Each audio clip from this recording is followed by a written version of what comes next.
comes the devil. Oh, here comes the devil. Oh, here comes the devil. Oh, the devil with the devil, says I. Shh, look out for the devil.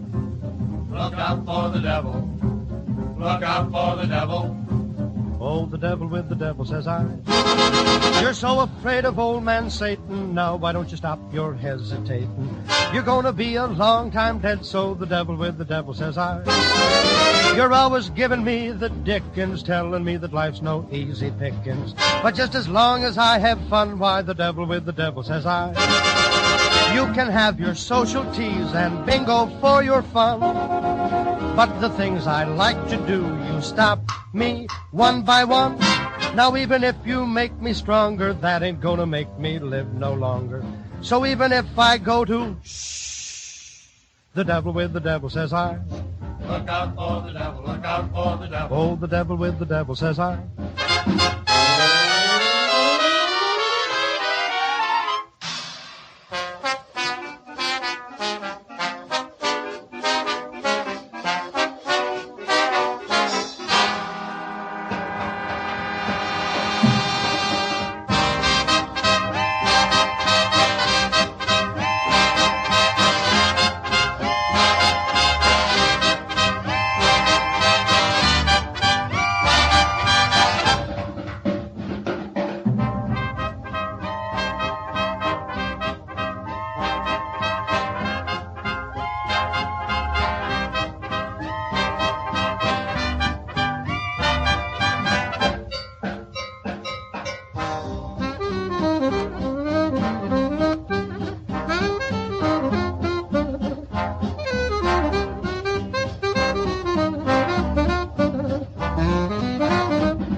Welcome to the Leo Zagami Show with Leo and Christy, live from Palm Springs, California. 30 minutes past the hour. We are slightly late, but no worries. We're going to recover. And thanks to our sponsors who have permitted today's broadcast. Yes, who are given the possibility to discuss today Wicca, Freemasonry, and the pagan roots of democrats. We say Wicca, I think. Wicca. We Yeah. say I say Wicca, but yes, Wicca. Did you get that from Italian? Yeah, probably yes. Okay. Yeah, in Italy say Wicca, but yeah, Wicca, and we know there is a lot of witches and a lot of people who hate our president. They even published a book, The Magic for the Resistance, where they portray themselves as the one who are fighting the Nazis, witches and occultists versus kings and Nazis. After defeating Adolf Hitler, they want to defeat Donald J. Trump. Well, good luck with that. In any case, Christy, who are the sponsors of today's show? Okay. It's Daniel and Ellen and Ian Boyle and Algazad and Nitza. Thank you Thank you guys so much. Yeah, can I offer you an applause? Maybe a lo-fi pixeled applause, but it's a great applause. Here we go. Not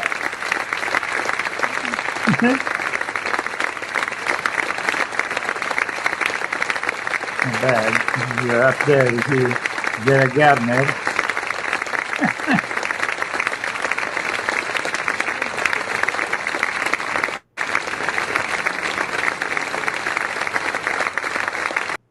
Guys, what we're going to do with other sponsors, because we're not selling that many books these days. I know there is a crisis. I know that many of you have problems in investing money for a new book. But if you don't have a problem, I would suggest a bunch of books that today we're going to, of course, cite within today's show. And of course, there is also Christie's Confessions of an Illuminati Princess, Volume 1 and 2. We have also our cookery book. The books are also another way of supporting our broadcast. And in any case, guys, soon I want to be making a great announcement, but I'm waiting. I'm waiting because I want to really make sure it's all ready. I know what it is. Always get the no first. Okay. Yes, you get to I get always. to edit. Yeah. Okay, let's not add anything else. Let's start though with this whole thing that I have a bunch of books here today that, of course, I want to use for citations. Maybe they are useful or not. Wicca. Please read this, Christy. This citation from Sex, Cults, and Alternative Religions of David Barrett, B. Barrett. Okay, until where? Just here until here, yes. Okay. Wicca. Wicca is simply another name for witchcraft, often used to avoid many of the negative connotations of the latter word. Wicca is usually traced back to a Saxon root meaning to bend, sometimes to a word meaning wit, as in knowledge or understanding, and sometimes, though with less justification, to a word for wise, as in wise woman. It should be remembered that in France, a midwife is still known as a sage, femme. Some, instead of witchcraft or Wicca, prefer to call it the craft.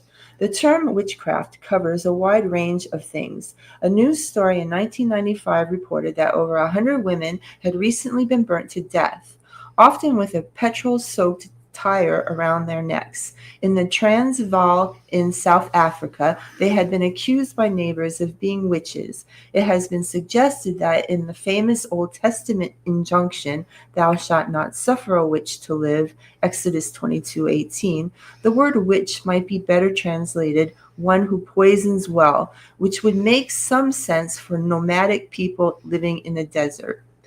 Today's witches rarely match the popular image of the toothless old hag living in her hovel. They live in the country and the town in all Western countries. They are likely to be well educated, and many of them are professional people. Okay, let me interrupt you a second, because Wicca is not really an old belief, or it's a modern pagan religion which was born actually in the 1950s. And today, I'm going to actually show you how it was generated after Aleister Crowley's work. It was Aleister Crowley who, at the end of his life, didn't have much money. He was an heroin addict. He needed desperately to produce money for his habit. He died with an heroin, with basically a needle that, what a way to go. What a way to go. Anyway, he apparently in 1946 chartered an OTO camp with this gentleman called Gerald Gardner, who is the guy who has created this system. And Gerald Gardner was a Freemason. He had been initiated in 1910 in Sri Lanka, in Colombo, in Ceylon, a place where I have been. And he was initiated in Freemasonry, like, of course, Crowley, but in an even more regular way, because he was actually initiated in the Sphinx Lodge number 107, which is a lodge founded by the Grand Lodge of Ireland. I'm going to show you now. This is just to introduce you to the character behind the whole thing, and then Christy will continue.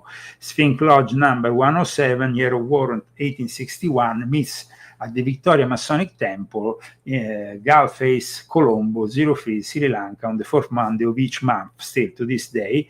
And this is where he got initiated. He apparently was elevated to Master Mason in 1911, and then he ceased to go to the Blue Lodge. He was active, I think, then in the Royal Arch, and he became associated with co-masonry on returning to England, mainly with a group known as the Fellowship of Crotona, an order affiliated with the Grand Orient of France, so a more progressive form. Co-masonry also is a mix, men and women. We know that a lot of French obediences with witches have their lodges in London. There were some witches at my initiation. in the lodge in London, and they were probably Wiccan practitioners.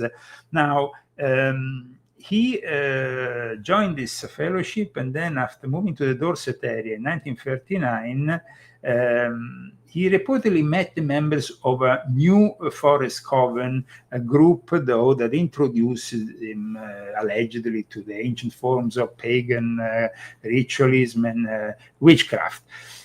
However, the Crotone Fellowship was dismantled after the founder died, but then it's been revived and is practically alive and kicking here. Rosicrucian Order Crotone Fellowship, School of Esoteric and Magical Arts. Gerald Gardner was a typical guy of his time. He was also associated with theosophy. Theosophy, of course, is also what brought together the ancient mystery schools of the Western initiatic system with the the practices of the East, especially Indian practices. Aleister Crowley was a Kabbalist, but when it comes down to Wicca, Wicca is nothing of the source. In the sense, Wicca is Crowley making something more simple for the kitchen witches, for those people who didn't want to make an effort in studying the complex theory, the Kabbalah, the Hermeticism, this and that of Telema, and So he sells because he wanted money. I mean, he gives a charter that I'm going to show you now. This charter is the charter that was given by Crowley to Gerald Gardner. This is an article, by the way, that was published by a guy from the OTO, Rodney Orpheus, in 2009. And in this article, there is also the OTO charter. Here we are. I want to show you the OTO charter that was given to Gardner. This is very important because, you see, Crowley gives the OTO charter and gives all the rituals after to Gardner of the OTO. He joins the OTO as at the fourth degree, which is the equivalent of the fourth degree of the OTO is the Royal Arch. And he presented himself to Crowley as a Royal Arch Mason. So at the time, you could join the OTO with the equivalent Masonic degree, something that doesn't happen these days. So what happens next?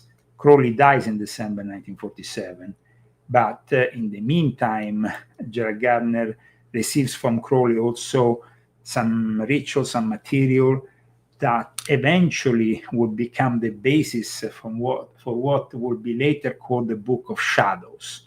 The Book of Shadows will become the basis of Gardnerian magic. Gardnerian magic would be, let's say, officially launched in the 1950s. And then from that moment onwards, all these different Wiccan currents are born, and we're going to now address each one of them. But please, Christy, continue. I have to see where I was. Okay. Okay, I might read the same thing. No, I try not to. You need some light? Did. No. Okay. You can remove it. Today's witches rarely match the popular image of the toothless. Oh, I read that already. Yes. Male witches are called witches. Terms such as, I sped up. Okay, but they are likely to be well educated. Just listen. Oh, okay. And many of them are professional people, old and young. They are likely to be men. And one thing, though. Men as women. Most witches today, not men. Apart the fact that it's very inclusive of Wicca, so anything goes in Wicca, is very leftist. You will notice from also studying Magic of the Resistance that today's Wiccan practices are mainly done by leftist witches. The witches who cursed Charlie Kirk, who unfortunately died on September 10th, were Wiccan practitioners who then were commissioned by the online magazine Jezebel. So this is very important what we are discussing today. Male witches are called witches. Terms such as warlock and wizard belong only in fantasy novels. One point must be made clearly here once again. Witchcraft has nothing to do with Satanism. Witches do not worship Satan. Now, if that is what they usually use to disguise themselves, I always notice that when I used to go, for example, to a conference in a bookshop, a celebrated bookshop in London called Atlantis. Christy, you went there with me. Often you will have these beacon people attending, and they will always try to affirm that they will have nothing to do with this and that. But then when you get to know them, they will be like, our initiation are the more fierce. We are the most dark. We do real magic. All kinds of this kind of nonsense. Oh, God. Okay. Again and again, during the research for this book, witches and other neo-pagans said that this is still the most common misunderstanding they have to cope with. Medieval witches, with all its demonic trappings, rather than being any sort of reality, was very largely the creation of the two Dominicans, who around 1486 wrote the Malleus Maleficarum. Okay, we know that there was, of course, an Inquisition. We know that a lot of witches were persecuted. And we know that Wicca was launched in a time in which, of course, the church didn't have anymore that grip on society.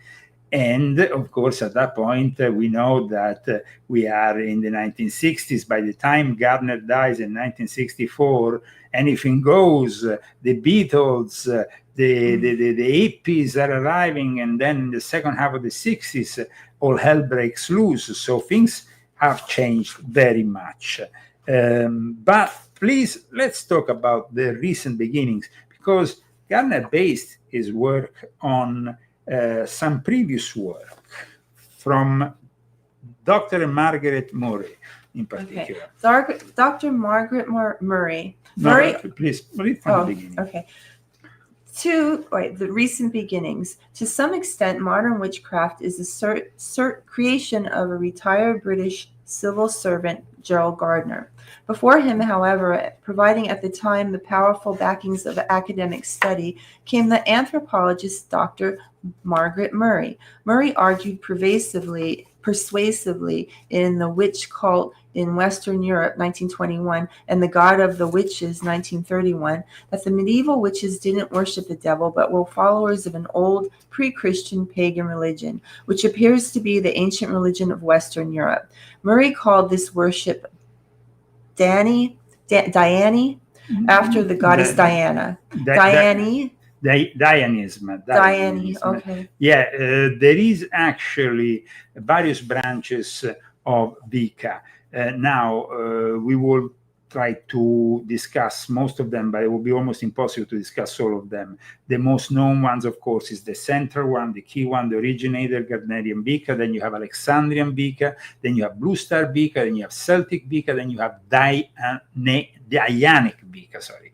And this Dianic Wicca is a feminist-leaning tradition that focuses exclusively on the goddess and is known for its matriarchal structure. It's a feminist form of Wicca that was born in Budapest, and it's was actually born in a library, in a bookshop that called itself the Wicca Feminist. And they were, and I mean, that is really what was going to bring us to eventually discuss later on also, unfortunately, the connections, the pagan roots of the Democrat Party here in America, and the abortion extremism that they have, which is rooted in the sacrifice of the fetus, the sacrifice of the children, of the abortion as a human sacrifice. Please, Christy. No, I don't know where I am. Please. Okay, Murray. Okay. Murray has been criticized on many academic grounds. Richard Cavendish, the eminent historian of the esoteric, states This brilliant and ingenious theory is unfortunately full of holes and has been demolished time and again. This didn't stop the Oxford University Press splashing on the U.S. paperback of The God of the Witches. The findings she sets forth, once thought of as provocative and implausible, are now regarded as irrefutable by folklorists and scholars in all related fields. They are talking about this book that came out in 1921 that was extremely inspirational. It's called The Witch Cult in Western Europe, a study in anthropology by Margaret Alice Murray. It was actually published in Oxford at the Clarendon Press, so it kind of regained at the beginning some kind of academic credibility, though, like we said, it was criticized. When you go and actually see what it's all about, it says the mass of existing material on this subject is so great that I have not attempted to make a survey of the whole European witchcraft, but I have confined myself to an intensive study of the cult in Great Britain. And it's going to be this study that this gentleman that you see on the left of your screen, Jared Gardner, used as the basis then later on for conceptualizing and creating his Wicca. Yeah, Wicca. Wicca. We say Wicca. Okay. Okay. We don't say it like that. We don't say Wicca. Okay. Other scholars now point out that there is actually no evidence whatsoever for a religion of one goddess. Early pagan religions were pantheist rather than female monotheist. Murray, they say, came up with her theory, then selected evidence to support it. Whatever the factual truth, Murray's thesis, with the added weight of Robert Graves' The White Goddess, 1946, a study of the moon goddess in many different cultures, which perhaps contain more poetic than historical truth, has become accepted wisdom for many of today's neo-pagans, making it possible for them to say they are recreating the old religion, not creating something which is solely New Age. Which is the case, because let's not forget that he's born and his whole religion and witchcraft, modern witchcraft concept within the Theosophical Society frame, which mixes... Like Madame Blavatsky. Yeah, and Luciferian beliefs. So this is really a modern religion disguised as an ancient one. Please, continue. Oh. Present-day Dianic, that's Dianic, not Yes. Diane. Okay. Dianic. Okay. Dianic because from the goddess Diana. Present-day Dianic Wicca stems very much from Murray's thesis. It is a religion of the goddess and very much a religion for women. It has been argued that Dianic Wicca and similar religions are historically more a spiritual expression of the feminist movement than anything else. Okay, I want Christy now to read from the book of Margaret Murray this passage on child sacrifice. Here. Oh, okay. Please. It's on the computer? Yes. I read better on the book. Okay. Child sacrifice. The child victim was usually a young infant, either a witch's child or unbaptized. In other words, it did not belong to the Christian community. This last is an important point and was the reason why unbaptized children were considered to be in greater danger from witches than not baptized. If there be any children unbaptized or not guarded with the signs of the cross or horizons, then the witches may or do catch them from their mothers' sides in the night, or out of their cradles, or otherwise kill them with their ceremonies. The same author quotes from the French authorities the crime laid to the charge of witches, among which are the following: they sacrificed their own children to the ritual, the duel before baptism. The duel before baptism, holding them up in the air. Amore, this isn't even like English. Yeah, it's like V's in French, and then thrust a needle into the brain, and then thrust a needle into their brains. Oh my God! And they burn their children when they have sacrificed them. Bouguet says, les matrones et sages femmes sont accoutumes d'offrir à Satan les petits enfants que les réjouvaient et pour faire mourir le baptême. So this le baptise. So this is based, of course, also on the fact that they believe that by doing that, they could, of course, acquire not only the favors of the gods and Satan, but also they will acquire somehow also a way of rejuvenating themselves.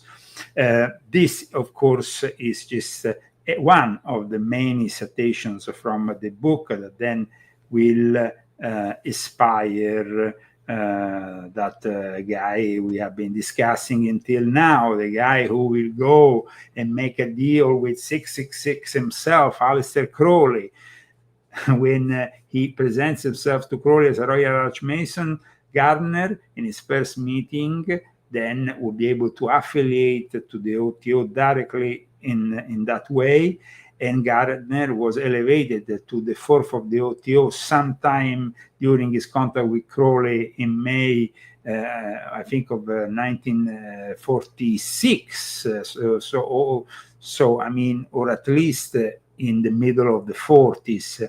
And we have a lot of testimonies regarding Crowley and his relationship with Gardner and how he arranged Gardner initiation into the OTO. Gardner learned a lot from Crowley. It was thanks to Crowley that he threw the basis for his Book of Shadows. His Book of Shadows that will become the central text, and here I'm going to show it to you, of his new religion that will kickstart with the initiation of a high priestess in the early 1950s. And this is an original copy of the Book of Shadows. Like I said, without Crowley, probably we will not have this Book of Shadows. Now, Gerald Gardner starts his first coven, the Bricket Wood Coven, in the late 1940s, early 1950s. This was apparently the witch's cottage, which was used by him. I'm going to show you an image of it. It's very British. This is the place where he used to hang out with his witches. He was able to start this religion, and the first woman to really be initiated was this one. And she looks like a complete and utter Karen from the leftist of leftists.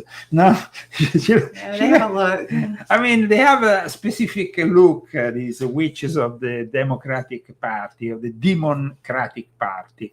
And she was really the one that kick-started this whole thing with the Gardnerian Wicca. Gardnerian Wicca becomes the initial the tradition that starts from Gardner, and the term Gardnerian was coined by the founder of what is known as Cochrane craft, also Cochranianism, which is a religious movement similar to Wicca, that considers itself a traditional form of witchcraft that sprang out of the teachings of Gardner. So basically Gardner opened a can of worms, and once he opened them up, it was never ending, guys, because after the Gardnerian Wicca, and of course after the practices with this, he started, like I said, like as a Mason. Then he went into Rosicrucianism. He also became part of the Theosophical Society. He then allegedly met with a New Forest coven who allegedly initiated him into their ranks in 1939. And it was this coven that apparently made out of a group of pagan witches around the area of New Forest in southern England, a beautiful place, where he was initiated to the mysteries before then meeting Crowley. I think that without Crowley, he would not have been able, though, to create his witch cult in the way that we know it today. Crowley was a guy who, of course, we consider diabolical, a great writer of the occult. He had the capacity of synthesizing many different traditions from the East, the West, everything, and summarize them like he did in many of his books brilliantly. And so that's really, I think, the basis more than anything else. However, Gardner described some of his experiences with the coven in his published books, Witchcraft Today, that came out in 1954, 10 years before he died, and The Meaning of Witchcraft, that came out in 1959. By the second half of the 50s, he already had a number of followers, and Wicca was starting to spread. At the beginning of the 60s, though, that would be when Wicca really took off and became many different kinds of Wicca. And one of the most, let's say, influential and well-known forms of Wicca is Alexandrian Wicca. Alexandrian Wicca connected to a gentleman who is called Alexanders, also known as the King of Witches, who I'm going to show you now. He looks like more the king of idiots, but I mean, he's dressed up like I don't know. He must have kind of probably found some parliaments from an old Anglican priest and adopted him in his twisted form of Wicca. He became, though, the founder of Alexandrian Wicca, and together with his wife. And he created a new form of Wicca. He went under the craft name Verbius. Let's not forget that there is a lot of Masonic elements in Wicca, because it was created within that, that milieu of people. So you have ceremonial magic, you have Crowley's influence, you have some Masonic influence, and you have, of course, what is some modern pagan lore. And Alexandrian Wicca starts to take off in the 1960s. It becomes very, very popular. Probably at one point even overshadows its original founder of Gardnerian Wicca. He was raised in a working class family, which is very important to say that when you're talking about somebody from England, because people have to understand, in England, everybody is defined by the accent and the social class they belong to. He was from Sussex in England. He talked with a heavy accent. He didn't have the kind of present and accent that Crowley had. How is his? It was a little bit more of a common accent. And so Sussex is more like... In Sussex, but I mean, like I said, from a working class background, he started to study in the local spiritual churches before going on to study and practice ceremonial magic. In 1963, he was initiated into Gardnerian magic the year before Gardner died. So he had a connection with the original Gardnerian magic. But like many others, like I said, Gardner opened a can of worms. He created a system that anybody could start adopting and remixing and creating at their own like. So Alex Sanders, who died in 1988, and claimed to have been initiated by this Welsh-speaking grandmother, Mary Beebe, as a child, and some kind of because then all of these people somehow claim they have some kind of lineage of witchcraft that comes from also their family. Okay, now the wife, who was 20 years younger, Maxine Sanders, was of course appearing with him in a number of documentaries. It was the moment in which these things were very they were doing documentaries later on in 1966 on the Church of Satan, Anton LaVey, on these witches. There was a lot of interest in the 1960s. And we know also why. It was all the LSD, all the drugs that open, of course, themselves to the demonic. We have, of course, the mind control operation of MK Ultra to blame for parts of it. But in Great Britain, it was also part of the fact that the witchcraft was no longer a crime. And this is what I think sanctioned. I think, let me see in which year witchcraft was no longer a crime in Great Britain, because this, I think, defines also the birth of all this and the expansion of all this. Witchcraft Act 70 was abolished, and I tell you when it was abolished, because it was abolished in 1951, you see? So it makes complete sense. The Witchcraft Act of 1735 was abolished just before Gardner created Wicca. It was like no longer they had to be, this is the Witchcraft Act, an act of Parliament of Great Britain, that, imagine, was in place until 1951. Wow. So all this was in place until, and then after, when it was no longer in place, there was somehow the freedom. You see, it says repealed 22nd of June 1951. So once there was no longer any limitations, here we have the expansion of witchcraft, and this expansion saw as one of the main stars, of course, Gardner, and then later on we have Alexandrian Wicca. Alexandrian Wicca started to spread to Australia, to Brazil, South Africa, Canada, and of course also the United States. It created also other factions in the Boston area here in the United States of America.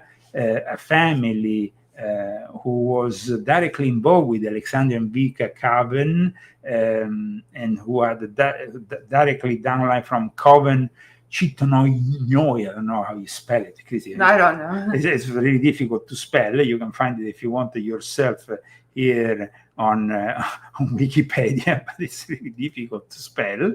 They started also to have a lot of success, and basically they grew out of the Alexandrian practice of its founders, and they claimed to have ulterior rituals and things to offer, and of course an ulterior initiation. But this is only the beginning. Like I said, Wicca has so many cults and so many branches that is even confusing. Blue Star Wicca. Blue Star Wicca, for example, is created in the United States in the 1970s, basically loosed on Gardnerian Alexandrian tradition mixed together. Their symbol is a blue septagram. I bet a lot of these things came out of California. Yeah, a lot of these things came out of California, depending also on the, here we are. This was their symbol. And of course, in this case, it came out of Philadelphia, another leftist stronghold. It was the Coven of the Blue Star, and a gentleman known as Frank Dufner. And in 1980, on its membership application to the Covenant of the Goddess, the Coven is described as practicing great American, non-traditional, collective, eclectic Wicca. Yikes. Now, I repeat, this was only the beginning, because then there was all kinds of practitioners, books that were published. One of them was The Flowering Rod, Men, Sex and Spirituality. That was quite a success in 1993, published on Delphi Press. But the Blue Star tradition theology is kind of flexible, kind of, like most of the Wicca is, but allows polytheists, pantheists, and monotheists to participate all together in their invocation and prayers, and of course, centers on goddesses of the pagan world. But this is not the only one, and we have a lot to go through, because, like I said, their tradition spread like wildfire. Celtic Wicca was born also from Gerald Gardner. And it's like a modern form of Wicca that includes, of course, the seasonal festival within which, because in Wicca is very important for these neo-pagans to have the wheel of the year and to follow these seasonal festivals. And this is the wheel of the year, Christine. I want to show you. You have Beltane, you have all the, and we are approaching, of course, Halloween, so it's all part. They get busy. They get very busy. They get very busy. And this is, like we said, Celtic.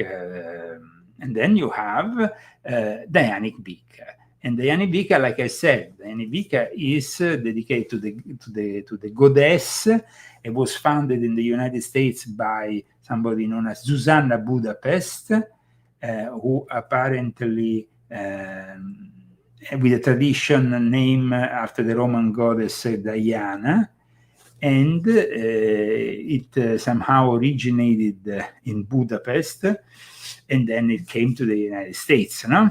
The Dianic Wiccan belief is also eclectic and combines elements of traditional Wicca and Italian folk magic, what they call la tradition of le streghe, or la stregoneria. So it has elements of Italian magic and healing practices and stuff like that.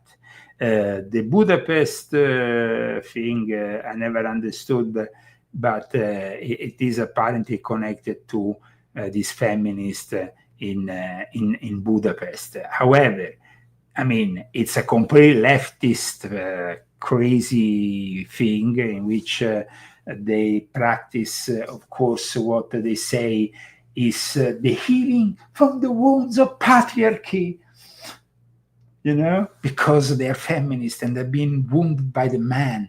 And so they have to, you know, now the difference is from other forms of Wicca is that they have this over-feminist tone. Now, I want to get Christy to read this to make understand how these people are insane. This is from The Magic for the Resistance, Michael M. Hughes, a Freemason we exposed in my books. I will advise people to read Volume 5 of my Confessions in particular, but also Volume 9, which it's, as you know, a book about the 7 steps to the secrets of the New World Order, from transhumanism and immortality to Gnosis, Jesus, UFO, and insect witchcraft, which is also a form of witchcraft, of course. Right. Here we're talking about Witch, an organization which is the initials for Women International Terrorist Conspiracy from Hell. Oh my goodness. A group of radical feminists took inspiration from the creative, shocking political theater of the Yippies. When New York radical women split over tactical disagreements, several of the members formed Witch, or Women's International Terrorist Conspiracy from Hell. Their inaugural action took place on Halloween 1968, when the members, dressed in stereotypical witch garb, marched to Wall Street to hex the financial district. The Dow Jones average dropped sharply the next day, for which the witches were more happy than to take credit. One of their leaflets stated, "If you are a woman and dare to look within yourself, you are a witch. You make your own rules. You are free and beautiful. You can be invisible or evident in how you choose to make your witch self known. You can form your own coven of sister witches. 13 is a cozy number for a group, and do your own actions. You are a witch by saying aloud, 'I am a witch' 3 times. I am a witch 3 times, then you're a witch." Thinking about it. You are a witch by being female, untamed, angry, joyous, and immoral. Now, immortal. Yes, immortal. Immortal. Okay, just stay there a second. No, stay there a second, because I want to make you read something else here. Now, we just gotta face God someday. That's it. We all do. Wicca was always was always had this goddess feminist element from the very start in their DNA. Many Wiccan groups hold what is known as the charge of the goddess, which is, as some describe, the nearest thing the craft accepts as a statement of faith common to all. The charge was written by Gardner and his initiate Dorothy Valiente, the one we showed with the glasses, with some sections taken from Leland's Aradia, and so perhaps going back hundreds of years. There are many different versions of the charge today, and here I want to present one of them, which it's really to make understand a little bit better the Wiccan belief. The charge of the goddess. Christy, give us the charge of the goddess. Okay. You need the light?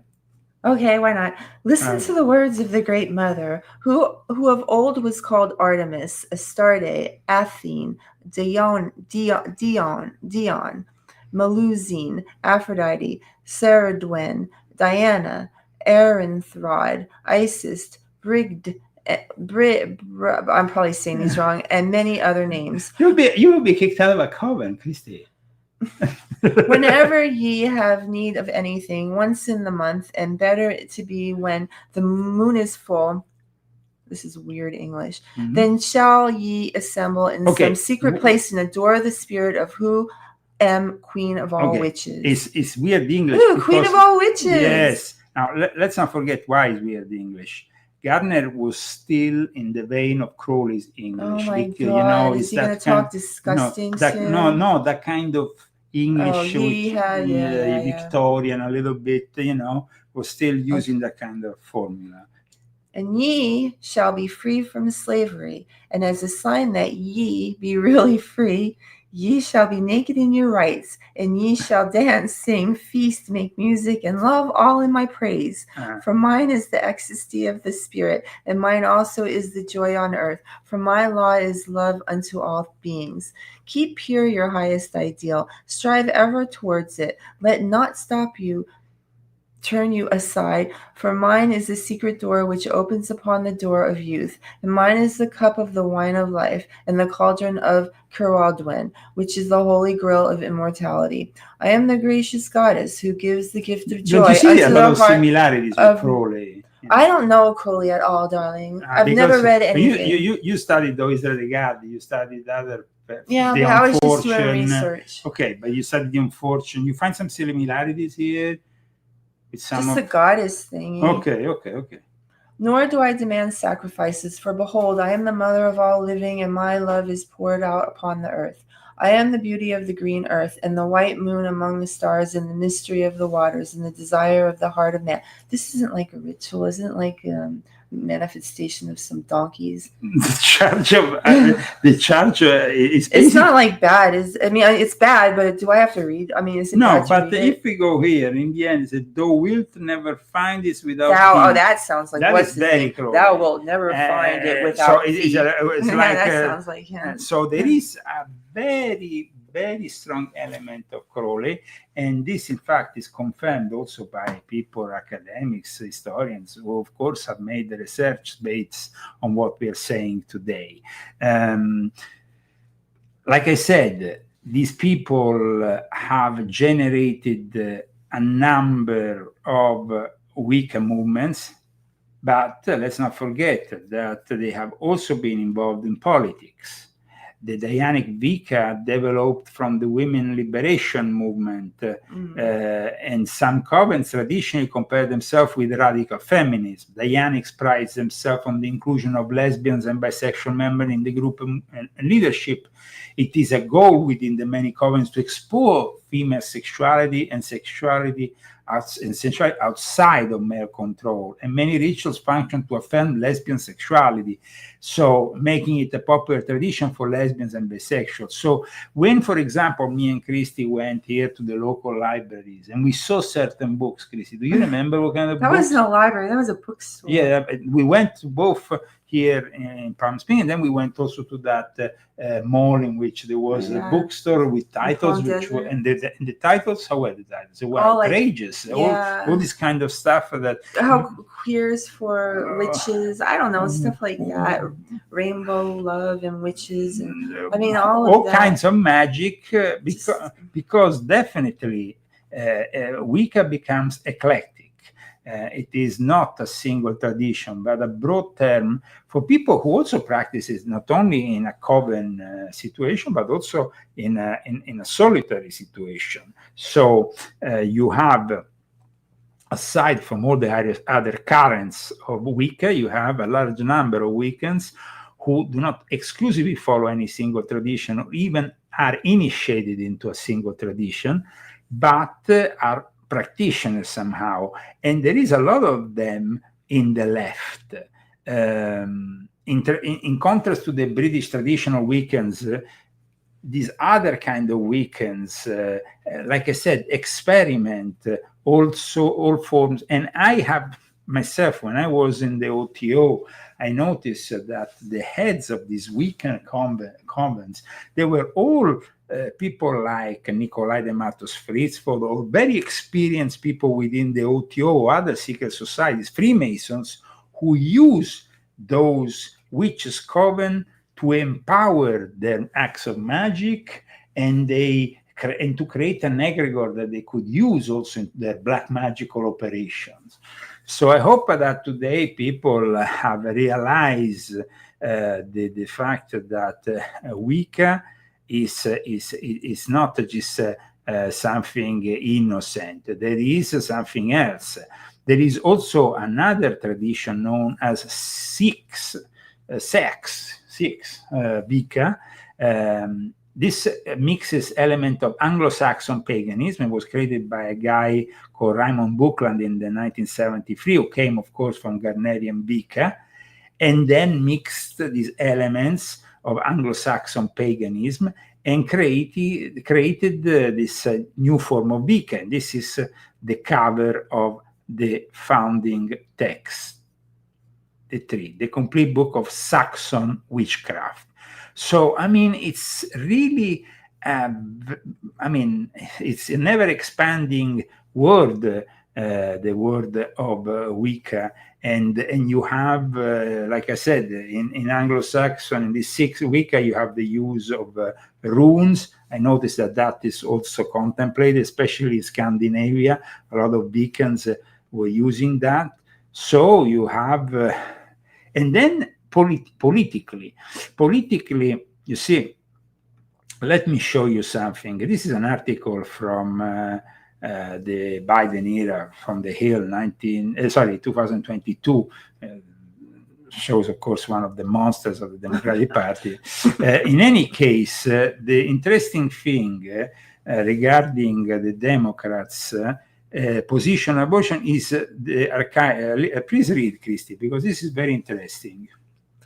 But Democrats' position on abortion is the archaic one. Abortion is an archaic practice. In pagan Rome, abortion was commonplace, performed by a variety of surgical and medicinal methods and taken for granted by philosophers, Plato, for example, laid out in Book V of the Republic. Book 5 of the Republic, various regulations of what offspring should be conceived and prescribed abortion. For any infants conceived outside of those regulations, including by women older than 40 and men older than 55. The ancient pagan largely accepted infanticide as well. And the exposure of infants was common. The Greek father had an absolute right to expose his children. Exposure of infants, especially girls, was common and often linked to economic concerns about raising too many children. But even in large families, more than one daughter was practically never reared.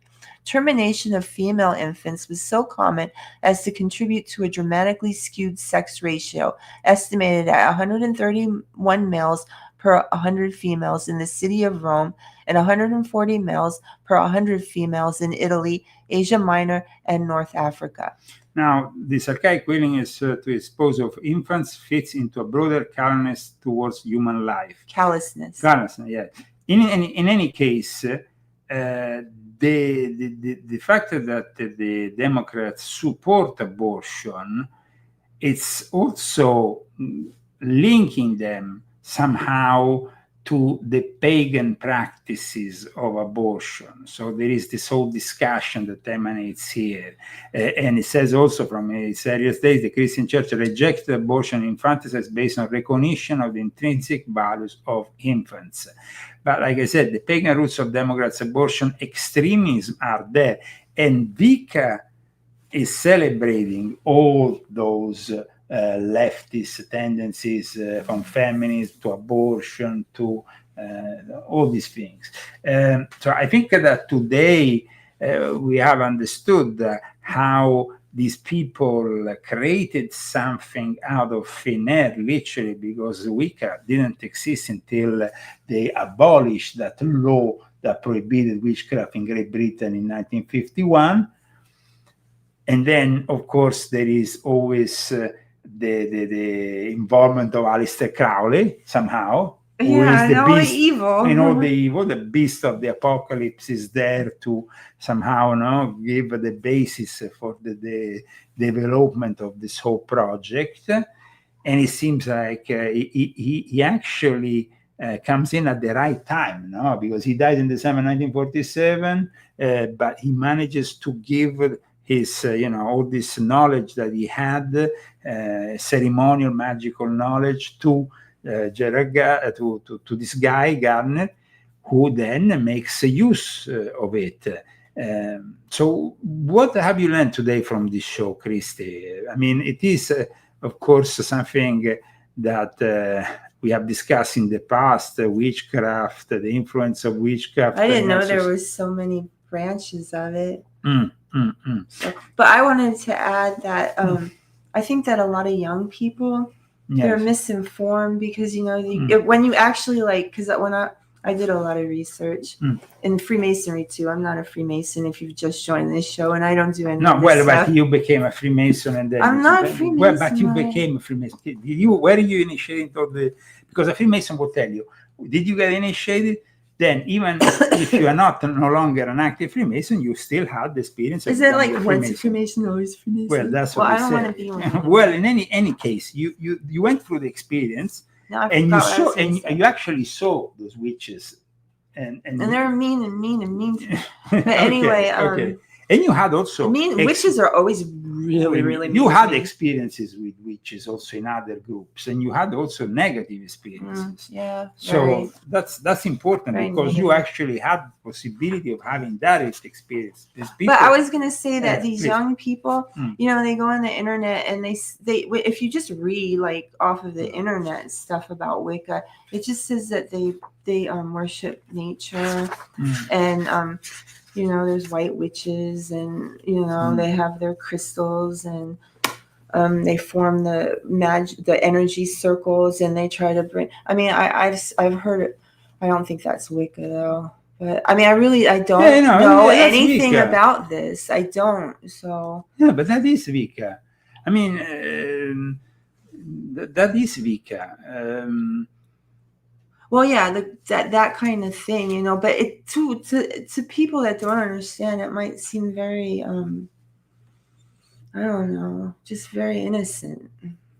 If you don't know, if you don't understand. And we saw also, these witches who are organizing themselves. And for example, Michael M. Hughes, who I've exposed in my books, who is a Freemason, who is a member of the Società Rosicruciana in Anglia, and himself, who is leading all these covens of witches, is once again the demonstration that yes, these witches operate, but in the end, on top of the system, there is always a manipulative figure, a guy who takes on the guidance aspect of the Sabbath of the witches.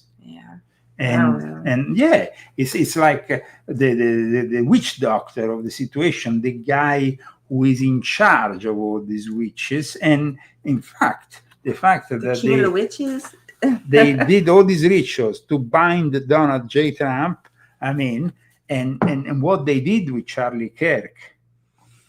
And Trump, this who is had so evil. two, We all need to pray. and Trump, who had two attempts against his life, Disgusting. and they are, of course, even writing a whole book on how to fight Donald J. Trump. Is just insane. It's I just mean, gross. It's just gross. It's just gross. And they even have a ritual for Black Lives Matter, spell for justice for a victim of a police action. Come on, guys. I mean, and then no borders, all one family, invocation to Hermes. I mean, you see, some people say it was a false flag. I had this already in my Italian show. Oh, Charlie no. Kirk Charlie Kirk. Oh, how can you say that? Guys, come on. Here they have even an X on the NRA. These people are insane. I mean, I know that you want to be into conspiracy theories, guys, but poor Charlie Kirk gave his life. Poor wife, poor kids. How could you say that? It's just it's evil to say that. Absolutely. Anyway, I want this show to end now. I'm ready. No, but really, guys, you should have a limit to what you can consider real. And okay, I understand there is many conspiracy theories regarding how he was killed or the reason for Charlie Kirk being killed. That is something that we can discuss here. But to actually state that Charlie Kirk is still alive, guys, you must have some serious problems. Okay, thank you for following this show today. And let's thank our sponsors, Christy. Who are the sponsors? Thank you, guys. You guys rock. Yeah? Malgrazada Minta, Ian Boyle, and Daniel and Ellen. Okay, and remember, guys, another way of financing your show is to purchase the Zagami Family Cookbook, transforming with this authentic Italian cooking book your kitchen, however modest it is, in a 5-star Italian restaurant with the best recipes for your spaghetti meatballs, for your cacio and pepe pasta, and of course, all this with great pictures. Chris is also a great photographer, so it's very yummy, and you have a sense really of really wanting to go and cook this food as soon as you see the pics that Christy made. It's Zagami Family Cookbook, authentic Italian cooking. You can find it on Amazon. You can also purchase my latest book, which is volume 12 of my Confessions, the final installment of the Confession series. There will be no longer books in the Confession series simply because you need to read from volume 1 to volume 12, and you will have a whole prospect on what is really behind the New World Order. And then we might add, of course, new books and new experiences in the months and years to come, God willing. And now, bless you all. We see you next week. Thank you again for keeping on encouraging us by donating to us and also purchasing our books. Take care, guys. All the best. Remember, of course, they can do all the witch, all the witch rituals, whatever. But when you have faith in God, when you have the power of prayer, you can protect yourself. And Charlie Kirk wanted to protect himself, just a few days before he died, when he knew about this hex on him. He wanted to really call immediately this Catholic priest, to make this ritual of protection. But it's not easy. You need to have, of course, the right people to do these rituals of protection. Don't go to any charlatans. Anybody who asks money, it's already out, because these are things that have to be done from the heart. And hopefully you will never need them.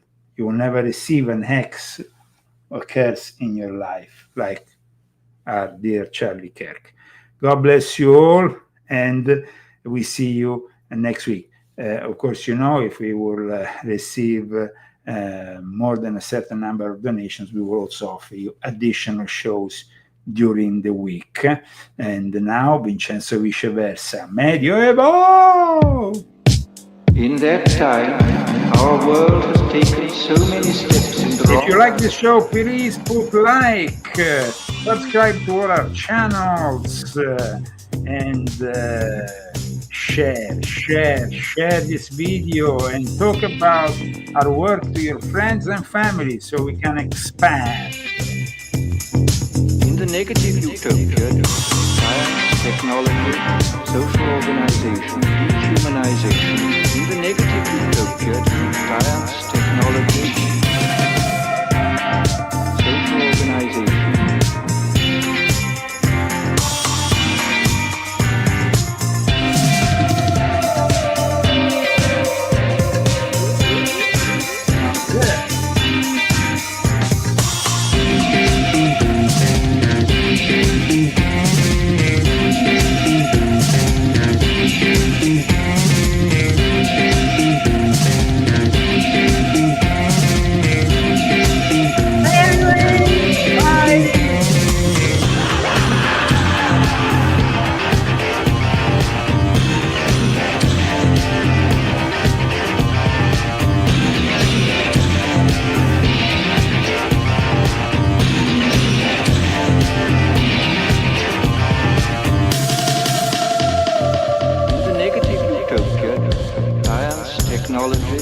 Social organization, dehumanization.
Technology, social organization.